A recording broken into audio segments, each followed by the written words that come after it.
প্রিয় শিক্ষার্থীবৃন্দ, এখন যে আলোচনার বিষয়টি হচ্ছে সেটি হচ্ছে পাংচুয়েশনে ইনভার্টেড কমা অ্যান্ড আদার্স। অর্থাৎ পাংচুয়েশনে বিশেষ করে স্পেশালি ইনভার্টেড কমা কোথায় বসানো হয় সেটা অনেকেরই একটু সমস্যার সম্মুখীন হও তোমরা। এই কারণেই যে আশা করি ইনভার্টেড কমা নিয়ে আর সমস্যা থাকবে না। এই ভিডিওতে একদম সহজভাবে বুঝিয়ে দিচ্ছি, আর সেটি সকল শ্রেণীর জন্য। পাশাপাশি ইনভার্টেড কমার পাশাপাশি অন্যগুলোও একটু আলোচনা করে দেব সংক্ষিপ্ত আকারে।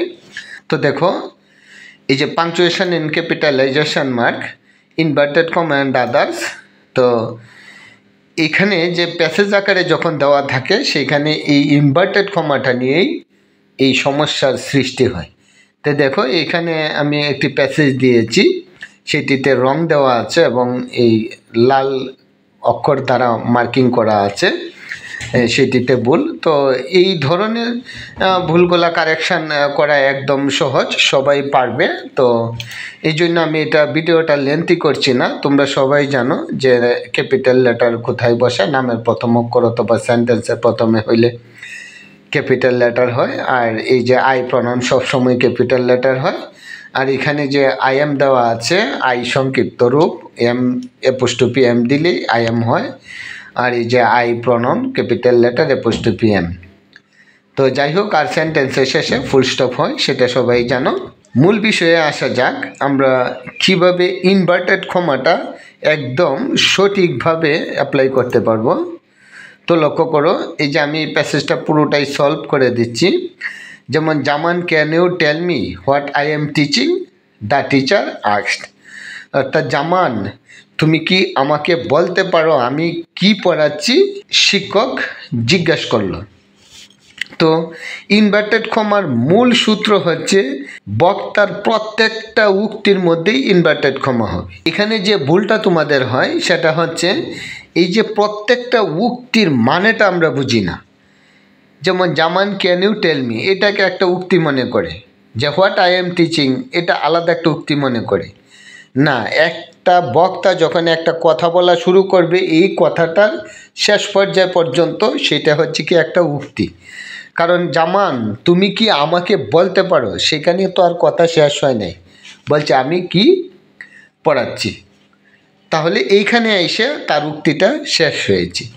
এই শেষ উক্তিটা পর্যন্তই তোমাদের ইনভার্টেড কমা বসবে, সেই লক্ষ্য করতে হবে। তো এর আগে আমি যেহেতু প্রশ্নবোধক সেন্টেন্স, সেটাই প্রশ্নবোধক চিহ্ন দিতে হবে, আর সেন্টেন্সের শেষে ফুল স্টপ, সেটা তো তোমরাই জানোই।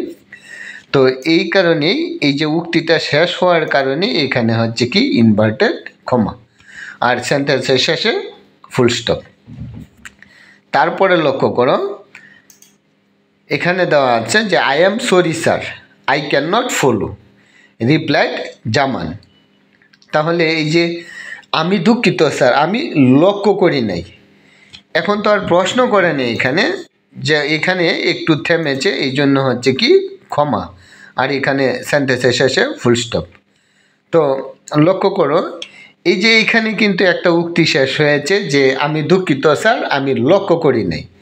অর্থাৎ এই পর্যন্ত তো একটা কথা যে শেষ হয়েছে, সুতরাং এখানে হবে কি ইনভার্টেড কমা, অর্থাৎ বক্তার প্রত্যেকটা উক্তির মধ্যেই ইনভার্টেড কমা। আশা করি এতটুক বুঝতে পেরেছ। তারপরে আবার লক্ষ্য করো, সেম ক্যাটাগরিরই কিন্তু আসছে ইউ ক্যান নট, তুমি পারো না, because you are not attentive, তুমি মনোযোগী না, দ্য টিচার সেড। তো এই পূর্বের সেন্টেন্সটির মতোই এখানে ক্ষমা হবে এবং ফুল স্টপ হবে। তো এই যে উক্তিটা তুমি পারো না কারণ তুমি মনোযোগী না, তার উক্তিটি এখানে এসে শেষ হয়েছে, সুতরাং এখানে হবে কি ইনভার্টেড কমা। তো এই যে পুরো প্যাসেজটাই সলভ করে দিলাম, ইনভার্টেড কমা কোথায় বসে। এখন যদি এটা মনোযোগ সহকারে এটাকে ধরে রাখো, তাহলে যে কোনো প্যাসেজ দিয়ে ইনভার্টেড কমা নিয়ে আশা করি আর সমস্যা হবে না। আর এই ইনভার্টেড কমাগুলো সাধারণত প্যাসেজে ন্যারেশন আকারে যখন প্যাসেজগুলো আসে তখন সেখানে ইনভার্টেড কমাগুলো বসে। পরিশেষে আরেকটি কথা বলতে চাই, practice makes a man perfect. তোমরা বেশি বেশি প্র্যাকটিস করবে, তাহলে আর কোনো সমস্যা হবে না আশা করি।